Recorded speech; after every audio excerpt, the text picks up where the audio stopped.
All right, everyone. Codie Sanchez here, CEO of Contrarian Thinking. We have about 3 million followers across social channels. And she has 27 businesses, $50 million in sales. Everywhere you look is a business that's probably making millions of dollars that you don't realize. It's a profitable business, no doubt about it. How you came about sticking with boring businesses, so to speak. I have a framework now I call the gateway drug businesses. What is the business that is the easiest to understand, doesn't take a ton of capital? Someone like sold slime or something. Well, that slime business is amazing. She was doing like $8 million a year, 70+% net margins. My God. I think ownership, personal responsibility, and sovereignty are the keys to our country's success today. And if we can help more people think that same way, I think our world looks a lot different. All right, everyone. Welcome to today's episode. I have Codie Sanchez here. She is the owner and CEO of Contrarian Thinking. She just got finished telling me she has 27 businesses that do over $50 million in sales. She's crushing on all social media platforms. I'm sure you guys have seen her. So Codie, thanks for being here. Excited to talk to you today. Right back at you. Thanks for having me. Absolutely. So the very first question I'd like to start with is, kind of breaking down, Contrarian Thinking, talk about that a little bit. And then, what does that mean? And how did that come about? Yeah. So Contrarian Thinking is our media company. We have about 3 million followers across social channels. But the idea was in January of 2020, people just weren't questioning things. They were starting to accept narratives. It was becoming bad to question. Right. And I didn't like that as a former journalist. And so I started writing a couple blogs about how important I think it is to think critically and how that leads to financial success and how financial freedom leads to all types of freedom and how I don't really think you can have free thought, independent thought, when you're struggling to pay your mortgage or you're struggling to take care of, your family, because that has to come first, Maslow's hierarchy of needs. And so I started writing these blogs. They got some traction. Then we started to treat it like a company. And now, our goal is that we want to create 1 million financially free humans, which I take to mean that their expenses are covered from horizontal income or investment income. And then 100,000 small business owners, because I think business owners are the backbone of our country. And so part of it, it's a fun business to run. It's a profitable business, no doubt about it, but it's also super mission driven in that I think ownership, personal responsibility, and sovereignty are the keys to our country's success today. And if we can help more people think that same way, I think our world looks a lot different. Yeah, 100%. I agree with that. Did you kind of stumble into this then? Because it sounds like you were doing journalism and then you just started some blogs and they took off. And then that's how you started down this path. So I was actually, I started in journalism.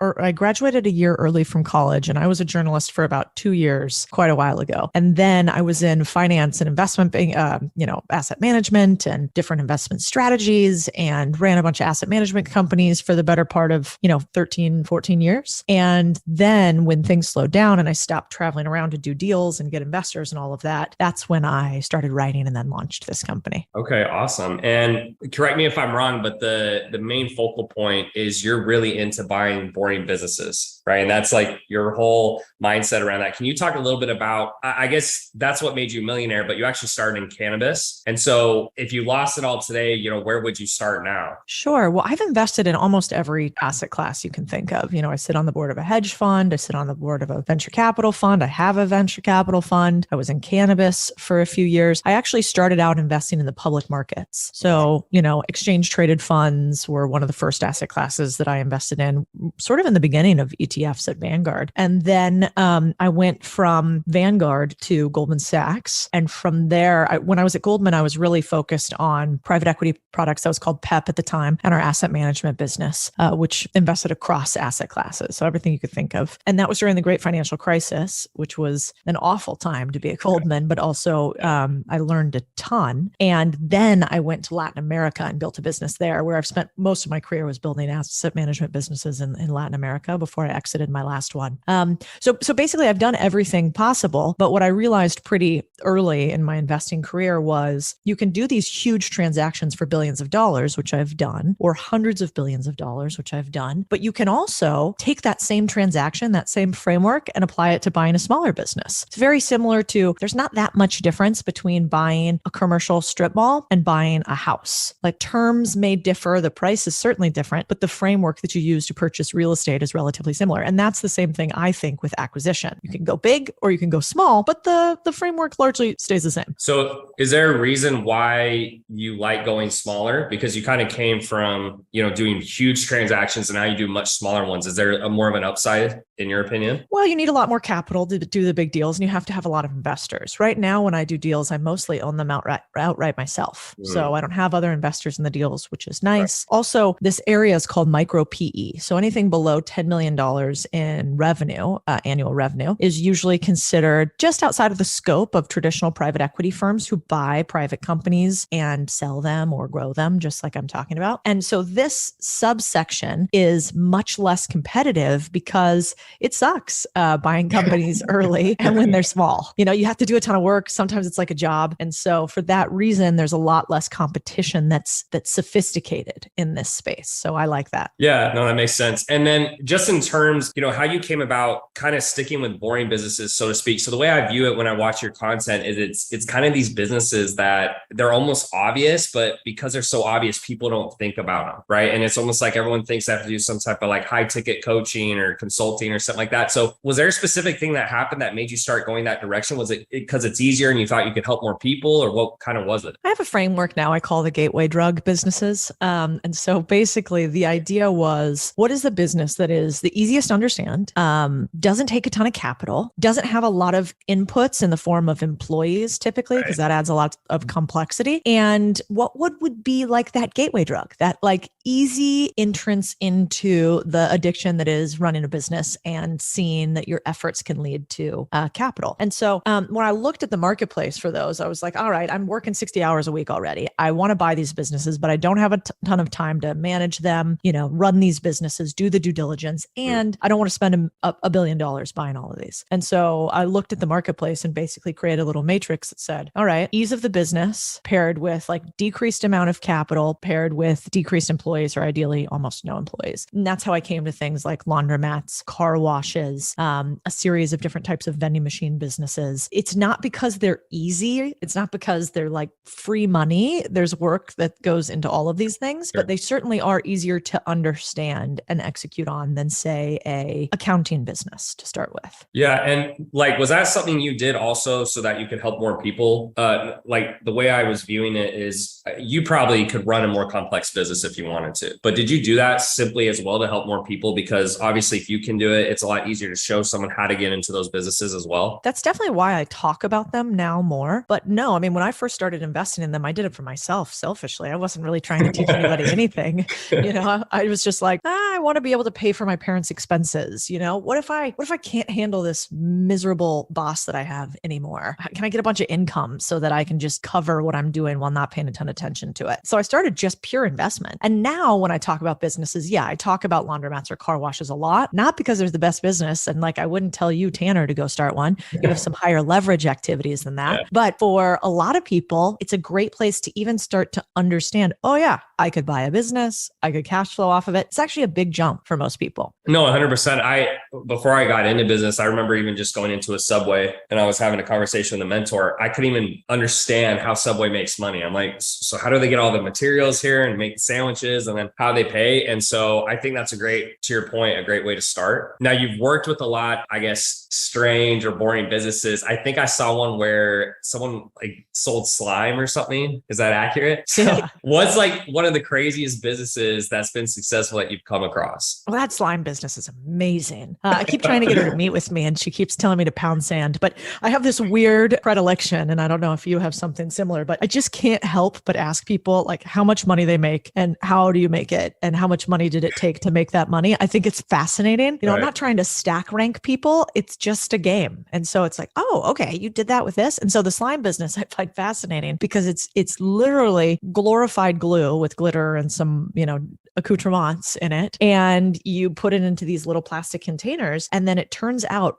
because it's hand packed, which is apparently a different type of process, these things sell out like crazy. So I found this girl here in Austin who runs a company called, I can't remember, Peachy Babies. And, I calculated what I thought she was selling a week based on the number she said she produces and the fact that she sells out in 7 seconds, and quickly realized she was doing like $8 million a year with what had to be 70+% net margins. And so that was one of my favorite businesses, but they're all around, everywhere you look is a business that's probably making millions of dollars that you don't realize. Yeah. And I think you probably agree at this point, it's all about the profit margin. I mean, I'll take an $8 million with 70% over, 20 million with, 20% or 15%. And so that's incredible. On top of that, because it's a product, I'm sure there's a lot less overhead in terms of employees and just moving pieces around the company. Yeah. There's downsides to this business, right? You have to do shipping and logistics. It's e-commerce. You're going to have taxation across all states. Most likely. You're also going to have a warehouse and some sort of fulfillment because it is an actual product. You're going to have variable goods costs with, the price of XYZ in China going up. I'm sure she had logistics issues during the pandemic with packaging. So there's complexity to every business, but it's not rocket science. And once you've done one, it sounds like a rap song. Like you can just hear the tune again, right? And so it gets easier. Yeah. For someone who either watches your content or they're listening to this, do you have a framework you give them to how to find a boring business, so to speak, and how to start that? Yeah, we have a 10-step framework that basically is something that I stole from private equity and then added a few steps to it. But basically it takes you all the way from what I call just understanding. So even realizing that this is an opportunity that exists in the world to your first 90 days, having taken over the company and running it. And so in private equity land, there's a bunch of words we use like origination, which means finding a deal, and due diligence, which means making sure they're not lying to you,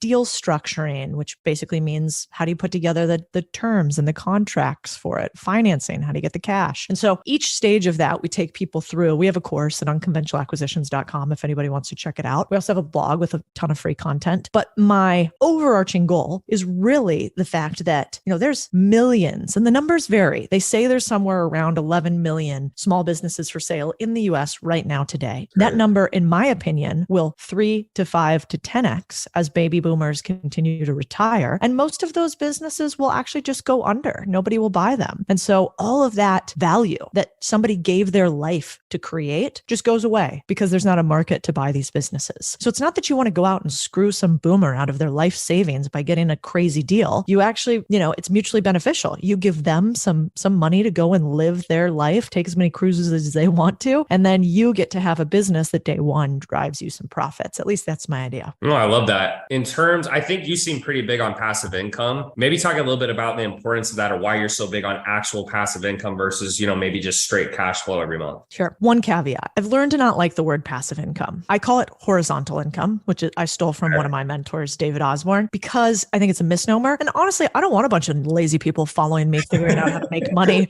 by doing nothing. Like that does not interest me. And I think it's like a huge downside and a bad thing to do for most people. Like you're going to be unhappy and I guess have some income. Like it doesn't serve anybody. So I talk about horizontal income because vertical income goes up and down, and that's correlated to your time, right? Your 9 to 5 or whatever. You only have so many hours in the day that you can vertically squeeze out some capital from. Horizontal income can be stacked. So you can have as much of it as possible stacked throughout your vertical day because it's not correlated to your time necessarily. Now, when you go and first buy a laundromat, like it's going to take you some time. You need 60 to 90 to 120 days to learn how to do acquisitions. Then you probably need, then you need 30 to 60 days to figure out how to run one. So like it's not passive in the beginning, but after you've done one, then it's really easy to buy the second, third, fourth, and fifth. And then those things can get integrated and keep running. Just in the same way that you can have a mutual fund that pays you with almost no work from you initially. Or if you get into individual private deals like you and I probably both do, those pay you almost immediately without any work. I get checks all the time that I don't quote unquote work for, but it's because I've done the work to know what is a good deal, what is not a good deal, and make my money work for me. Yeah. Would you say when you're investing in those deals, and I'm sure for anyone who's listening, probably one of the biggest things you're looking for more than anything is the management is in place and it's a good management. Would you agree with that? Not at the size that most people are going to do deals. So like typically, most people listening are not going to go out and buy a company that's doing $5 million in revenue. You or I might do that. Yeah. And at that stage, you're definitely buying the infrastructure and management team that's in place. But a lot of people are going to go out and they're going to buy themselves a job instead of working in the one that they want to be in right now, or that they're in right now. So they might go buy a landscaping company and actually run it, and it's doing $250,000 in profit a year. So they've just given themselves a $250,000 job, and then they add other people to it and create a real business. So I would say your first business you buy, unless you have a lot of cash, probably doesn't come with a great management team. Yeah. And you're typically buying out the owner. But you're right, the bigger that you get, the more that's the case. And then at my size, I definitely don't want to do a deal where I'm involved at all in the day-to-day, and there better be an operator that runs it. Yeah. So for most, I guess you were saying it's more about the idea than the actual management, because they're buying so small that it's probably less risk in that standpoint. They don't have to worry about the management that much. Yeah. I mean, it just depends on the deal. I mean, that's the interesting part about acquisitions. It's very different from we have some mutual friends, when you do Airbnb arbitrage, or you do an Airbnb, or you do stock trading, it's pretty much the same for everybody all the time. And there's not a lot of deviation. For buying a business, businesses are very different. And so the only thing that I care about in a business when I start is the business profitable? Is the profit enough for me to have whatever degree of engagement with the business I'm going to have?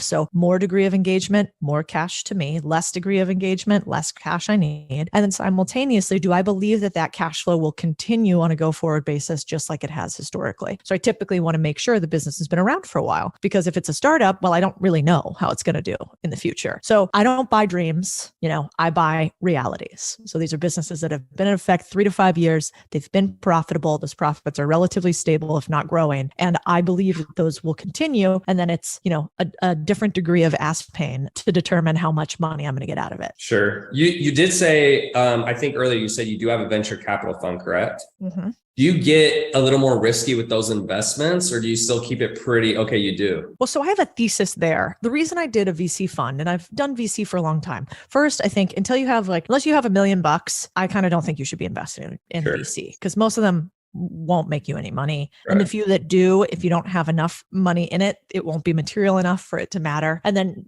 most people, I think, who invest in venture capital have a really poor understanding of the time value of money, which is a very boring way to say, if Tanner gives me $100,000 on the $10,000 that I gave him last year, that's awesome. That's a great return. He took my 10K in a year, gave me $100,000. But if he did the same thing for me in 10 years, that's actually not a very good deal. And so most people think, well, I'm going to put this in here, and then VC funds anywhere from 2 to 5x my money. Well, yeah, but over a 10 to 12 year time horizon. And so I have a VC fund because I think that with all of these baby boomers retiring, for the first time in my lifetime, at least, these small businesses are going to transition to people like you and me. And we like technology. We don't want to use fax machines. Hell, we don't even want to pick up the phone. And so I think that we will be able to overlay tech infrastructure on these boring businesses. And I'm going to have an unfair insight into that because I own a bunch of them. Yeah, I love that. Switching gears a little bit, something that I respect a lot more now is I pretty much built all my businesses direct response. So just, I put in a ton of money, I get a ton of money out.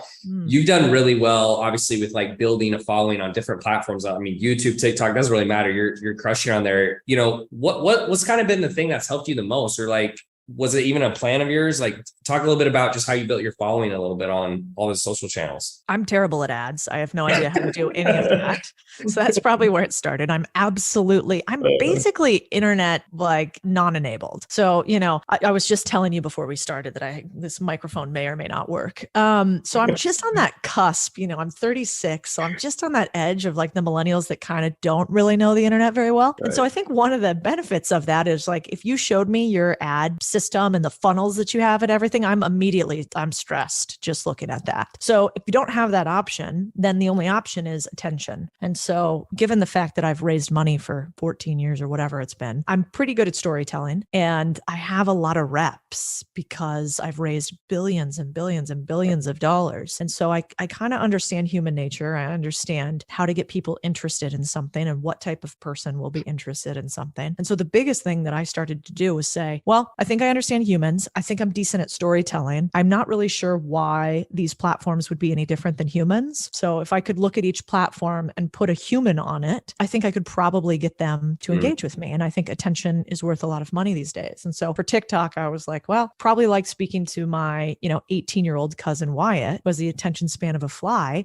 but is like really cool and quite smart, but wants everything very fast and immediate versus, Twitter, where it's more like a tech bro startup guy who kind of wants to shit talk you while also, following everything Naval Ravikant says. And so, when I was able to look at the platforms like that, that's when it started to really shift for me. Do you think the biggest part though is the storytelling, like making the content less just speaking about facts, but actually trying to weave a story into it so it's much more entertaining? Yeah. Have you met finance people? We're boring. I think part of the gig in finance is that we make a lot of money. And so we try to make everything sound so sophisticated and like, poor you couldn't understand this. And I never really liked that. And I don't think it's true, actually. Now in AI or biotech, that may be absolutely true. But when it comes to finance, it's really just numbers at scale. And so, yes, I think one of the things we did different was say, hey, this isn't actually that different and it's not that difficult. And at the end of the day, all a contract to buy a business is saying, I have X, you have Y, we're going to exchange the two, and and letter of intent or a offer doc is basically just a bunch of what if statements.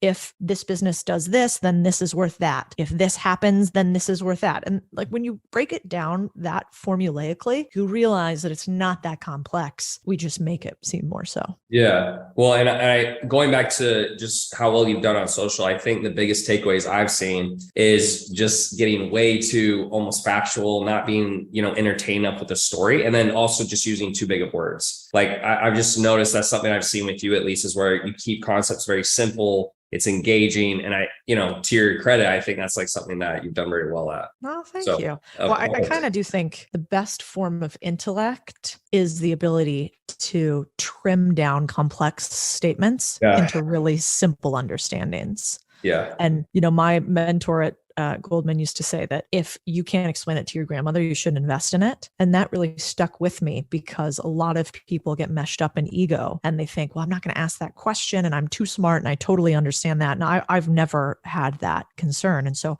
as a journalist, it's a good thing. You want to ask the tough questions and you always want to assume you know nothing. As an investor and people on the internet, we don't want to do that.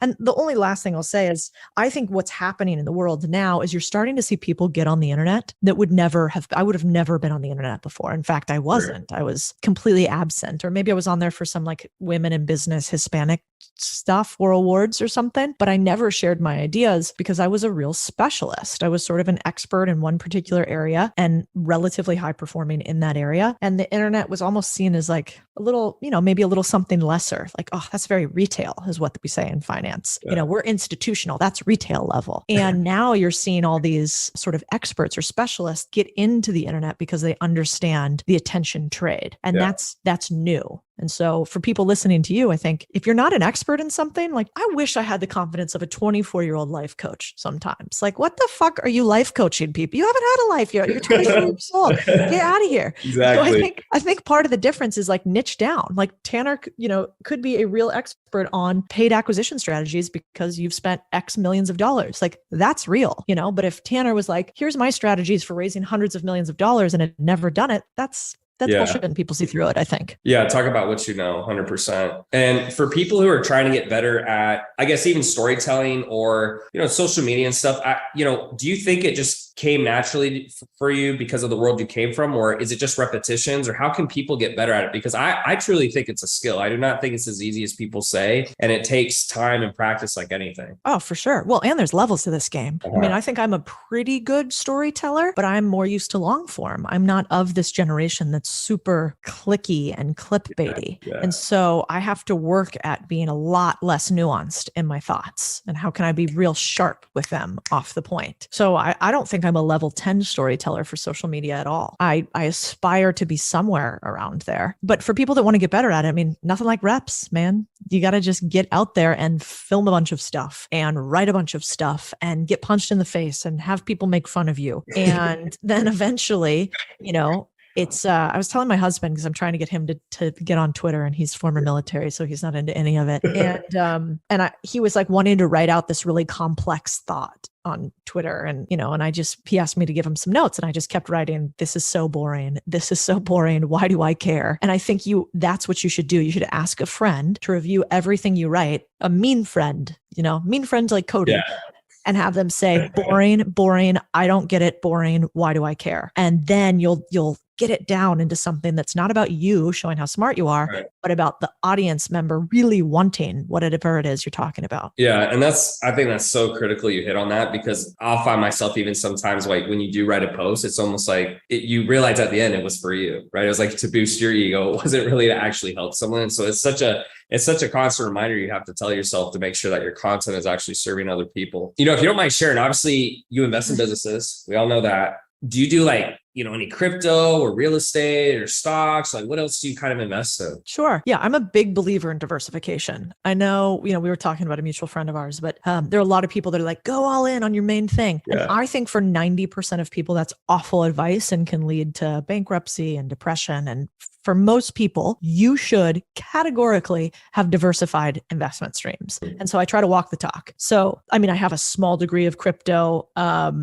basically Bitcoin and a few other coins that my friends that are more intelligent than I am said to just hold for a period of time. I think it's less than 2% of my liquid investable assets. And then I have a decent amount of real estate, probably now closer to 20 to 30%, something like that. Depends on how you count the debt. And then most of my net worth is in private companies, like by far, but also a lot of private equity funds, real estate funds. I just did a deal for a mobile home park today. So I'm kind of all over the place. And then, what I really like to do is find experts. So let's say like Tanner had a fund to invest in companies that were killing it with ads, and you had unique expertise in that. I really like to invest in my friends' funds. I kind of watch how they do the strategy, and then I might do individual deals alongside that. So I have a lot of stuff tied up in what's called commingled products, which basically is a fancy way to say funds or investment vehicles. Do you think most people shouldn't go all in on one thing, because the reality is they're just not that good at it usually, even if they think they are? Or what is the biggest reason for you saying that? I like math. I do not like to say assumptions or emotions. And so categorically, numerically, if you look at the numbers, 9 out of 10 small businesses fail, right? Only 1 out of 100 people will be financially free when they go to retire. 45 out of 100 people will have to depend on their family or the government for their ability to live post-retirement. And so if you look at the numbers, that tells me that most people will not be in that top 1% that hits a home run and sells a company for $100 million. I think we're selling pipe dreams to humans. And instead, we could be saying, hey, let's take the money you have. Let's invest it in a diversified way. Let's get really smart at understanding how to make your money work more for you. But in the other things that you do, we're going to work on increasing your earnings to a point where you're stable. You have enough investment income, horizontal income, and diversified income. And now you can take a big risk.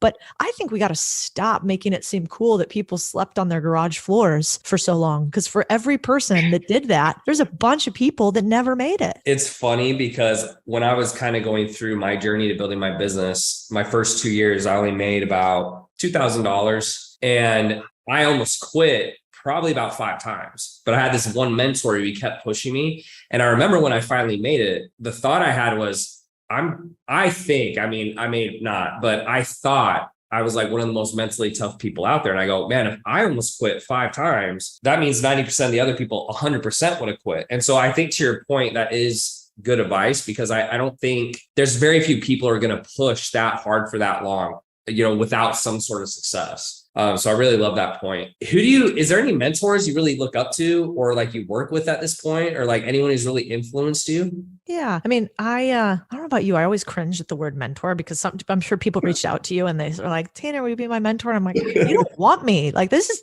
terrible advice. I think it's a lot of pressure to have an individual mentor. So I've never asked that of anybody, but I have a slew of what I call my investment committee. And basically this is like my corporate board. They probably don't even know they're on it, but every time I want to do something better with my physical fitness, like my husband's on that. Actually, we were talking about the Hormozis buddies. Layla's on that. On the other hand, we're like accountability buddies. Keeping each other honest on it. Every time I want to do a private real estate deal, I have 4 guys I go to. Shout out to like Aaron Amuchastegui, David Osborne, Matt King, Hans Box. And so I try to just have people only have small amounts of asks from me ever. So it's not overwhelming. And then I try to pay it back to those same people. But I got a ton of mentors in almost every area of my life, because I'm not sure I've ever met another human that I want to model my life exactly after. Yeah. Like everyone's good at certain things. And I think it's hard. The more skill they have in one area, it's almost that can take away time from another area. So I would agree with you on that, where I guess you're almost saying you want to have a person you go to almost for different things. It's like this person for investing, this person for, acquisition, this person for relationships, fitness. I think that's really good advice for most people. Yeah. Well, and let me ask you a question. Don't you find that you have that now too? I mean, we know a lot of people on the internet. Oh yeah. And one of the coolest parts is, like, I get to, pick now there are all these niche experts, which people say is bad. There's all these gurus. I'm like, you know what? If I could spend hundreds of thousands of dollars to get Jeff Bezos's masterclass on supply chain, like I would do it in a second. I'm so glad there are people willing to talk on the internet, right? Don't you find the same? Yeah, I think, I went to college and I dropped out with about a year left. And that was mostly because of my mentor. I didn't really have a lot of support at home, but I remember when I started learning about business, I was like, nothing I've learned for the last 12, 15 years has helped me at all. And so I think it gets a bad rap because there's a low barrier of entry. And so the way I try to explain it to people is, look, doctors, there's less bad doctors typically because they have to go through 12 years of school. Anyone can start a business.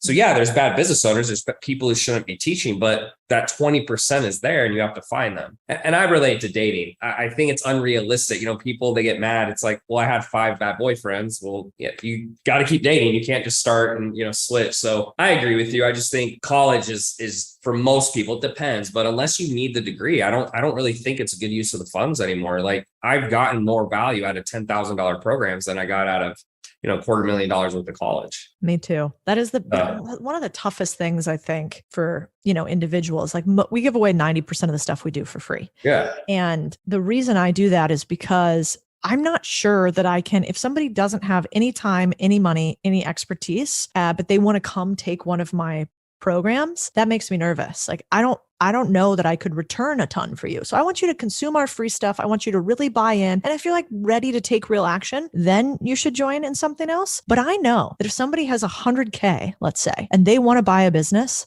they're an idiot for not getting in my mastermind unless they were already in investment banking. And so because they have that capital already, there's no doubt in my mind, we can 10 and 100x that. But if you don't have any capital or if you don't have any time to execute on the ideas, it's tough. And so to your point, I think that's why some of the programs are more expensive. People don't realize that, but like the most expensive I have one I have, I think is 8K and it's our business buying mastermind. But it is that, and it should be higher. So we probably should increase it, but it's because I don't want people in that don't have capital to start investing in this business. Yeah. They need to take a few steps on a different ladder first that hopefully we give them all for free. I think also to your point, you said you give a lot of your stuff away for free. And what I find interesting, and maybe it's just because people don't know what to look at, but what I find interesting is you can give all your stuff away for free. And 9 times out of 10, people still will not do it. It's very interesting to watch. There's a very small portion of people who will take stuff that people put out there and either execute on it or can execute on it. So I used to be very scared of, giving stuff away for free. And then I realized, well, okay, most of them can't execute it anyways. And that's what they're paying for. They're not really paying for the information. They're paying more for the execution. Yeah. So I love that you give it away for free as well, because I don't think there's any downside. If anything, it lets people know that you're an expert and then it builds trust. And then the ones who can actually need help executing, that's kind of the ones who become the clients. Agree. So I love that. Well, Codie, it's been awesome talking to you. You're an absolute powerhouse. Where can people find you if they want to connect with you more? Best place is contrarianthinking.co. You should definitely sign up for our newsletter. It's free. And then I'm really actually into YouTube right now. We have a new YouTube channel, Codie Sanchez. Crushing. Yeah, I think we're going to actually be able to help a ton of people and be huge there by the end of the year. So we'll see. I have some lofty goals, but I've never before been able to find ways that you can learn while being entertained, while also having some of like interesting conversations. And that to me, YouTube's the best for that right now. The one thing I do like about long form is I at least feel less pressure because it's longer. So I don't feel like in the first 30 seconds, I have to just hit this golden nugget. And kind of with like Instagram and TikTok right now, that's what it is. It's a 30 to 60 second reel and you have to get all this content. So I think that's probably one of your superpowers as well, is because it to me, all your stuff's good, but as you talk longer, it kind of is like you get more comfortable and it's even more engaging. And I love that. And I think to your point, like YouTube is your best. I mean, it's your best following. That's where you're going to get the most loyal subscribers and engagers and customers. So that's awesome. Agree. Well, thanks so much for being here. I appreciate it. Guys, make sure to go give Codie a follow. Check out her website. She's absolutely crushing it. And Codie, thanks for being here. This is awesome. Thanks, Tanner.